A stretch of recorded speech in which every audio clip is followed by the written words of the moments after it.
Let's turn some case necks. Welcome back, gents. It's Sunday morning. It is 8 degrees outside, and it's also slightly after 8 a.m. And these here are my newly neck-turned cases. I shaved off 3/1000ths, and man, did it make a difference. Well, when seating bullets, it made a huge difference with the feel. But we're going to see what the actual difference is today.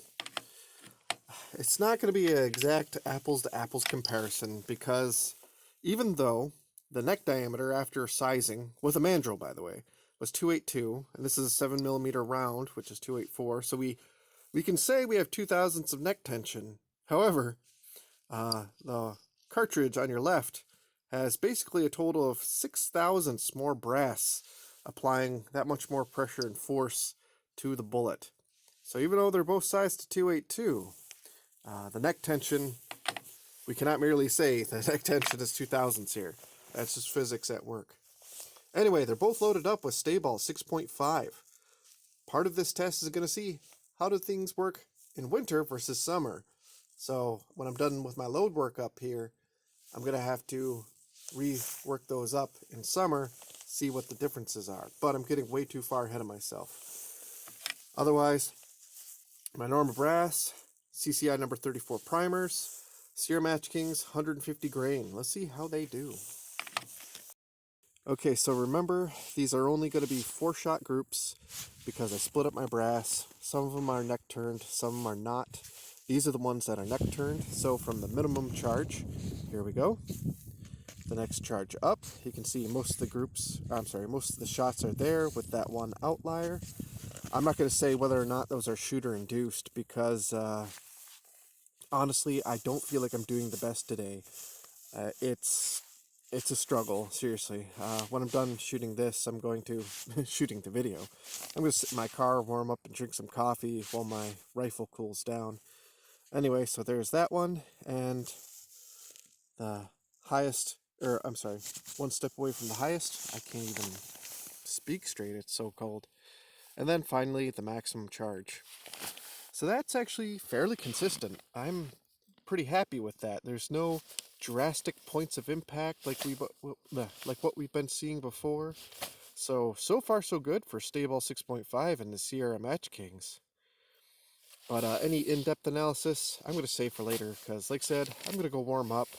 And then down there, we're going to be firing our not neck-turned cases. So this is the minimum charge. The next up, and quick note, that is a pulled shot. That is a called shot. When I got to the bottom, I was lining up my reticle, and when I got to the bottom of the inner circle, the trigger pull is so light that it went off, and that's where it hit. So really, it should be right along with those two guys there. I don't like doing that, but it's like happened, and it's a called shot. I know why that flyer happened. Anyway, so here's the next up. After that, and then finally the maximum charge. So the groups aren't like drastically worse than the non-neck turned cases. The exception being, our most inaccurate group over here. That's definitely worse. There's no other way to say it. However, one thing I do think is interesting is the differences in the point of impact. But furthermore, I feel like the shifts in the point of impact are more drastic because when we look up here, these three are more or less in line. Yes, we can pick them apart, and actually I already took some pictures and I'm going to run them through Range Buddy, and I'll show that at the end of the video, show the specifics, but I'm just eyeballing it here. This one is definitely like a little bit higher into the upper right compared to this one where everything seems kind of moved down, and then this one kind of goes back to the right and is lower still.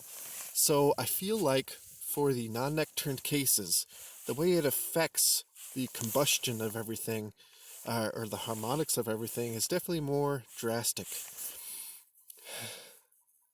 I kind of wish I would have had one of those, lab radars or one of those fancy chronographs so I could get the speed of all these, but I'm just a 2-bit YouTube channel, so you guys are going to get what you're going to get. But when it comes to reading groups on paper, you guys can see it for yourself. And as for this one, in case you're wondering, that's why I was used for fouling shots. Actually, my initial ones, ignore that one.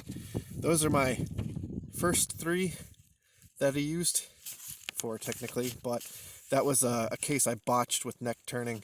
So again, you can see the difference in the point of impact when it comes to neck turning. Anyway, so those 3 right there, and then you got to fly over here. And then here is actually an additional 5. So we have 4 in one hole, which is great. But then we have a flyer over there, which, you know, I'm not shooting good today. I'm holding, I'm going to go ahead and say I feel like I'm holding only like half MOA. But the fact that we have a flyer over there, it's the same situation with what we were getting with 4451. We're just on the edge of a scatter node. Whether we're getting out of it or into it, I don't know. I think I still have some Norma 203B, so maybe we'll give it a try. But this is all about Staball. So I'm going to get back to the bench. I'm going to warm up. I'm going to run these groups to the Range Buddy. We'll talk about them a little bit more in depth. This is that Range Buddy app I've been using to do a group analysis, and I've been liking it a lot actually, so I do recommend it. But let's get to the method behind my madness here. So, brief kind of overview. These groups are shot at 100 yards with my ER Shaw Mark 7. It's a semi-custom rifle chambered in 7x57 Mauser. I'm using an optimum charge weight load workup, which is basically working up in 1% gradations for powder charge. And what you're paying particular attention to is the point of impact. Ideally, you're trying to find 3 concurrent charges that have a very similar, if not same, point of impact. I mean, if it's exactly the same, good for you, but a very little shift in the point of impact.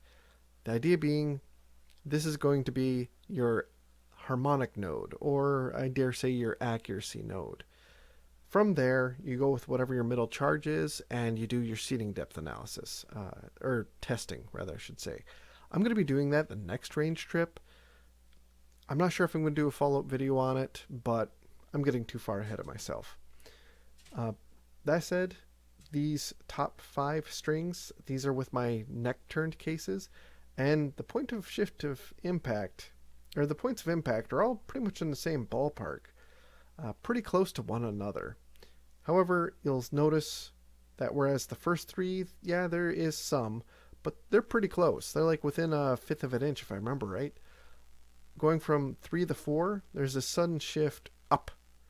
And this last group here, although it mirrors it pretty well, it's more of a shift over to the left as well. So I'm thinking that this is basically, it's either, I almost wish I would have fired like one that was slightly above the maximum charge, because 7x57, the maximum PSI is like 46,000. It's nothing to write home about. And this is a modern rifle. It could have taken it, but at this point it would have been more trouble than what it's worth. But it would have been interesting to see if it would have been maybe another node. However, this is what we have, and this is what I'm going to go with. And also, in a broad scheme of things, I think it's interesting to note that the higher the powder charge got, the more inaccurate we became, because we go from just below an inch to about 1.5 inches. Anyway, that said, these are standard cases, and there's a lot to not like here, because you'll notice that, I mean, just eyeballing it, you can see that the center is basically all over the place. In fact, I think if you do some quick math, you'll find that the average shift for the point of impact here pretty much equals the most drastic shift that we have up here. And that's just doing some quick math in my head. I mean, I'm sure we can split hairs over that. But one thing we do have to note is this second group here, this shot down there, is a called shot. It is a pulled shot. And when you compensate, like if we were to move it up here, the point of impact would be very similar to this first group, but that just damns this third group even more because it's even more drastic shift down to the lower right, right? But from there, it's nothing to write home about. Our worst group is even worse. For whatever reason, the middle two end up being the most accurate at still over an inch. And this final charge here, this we ignore because I misspoke when I was talking earlier in my video. I said that these were some of my, I can't remember if I said sighters or foulers. What I actually did is I had 9 cases left over and I loaded them up with Norma 203B. And what I wanted to do is I just cleaned my barrel. I want to see if heat and like actual fouling had any effect on the rifle within like for the short term. And turns out no, because if you were to take the first 4 shots, I'm sorry, actually 3, because one was a botched neck turn case, and overlay them with this one, pretty much it would be the same.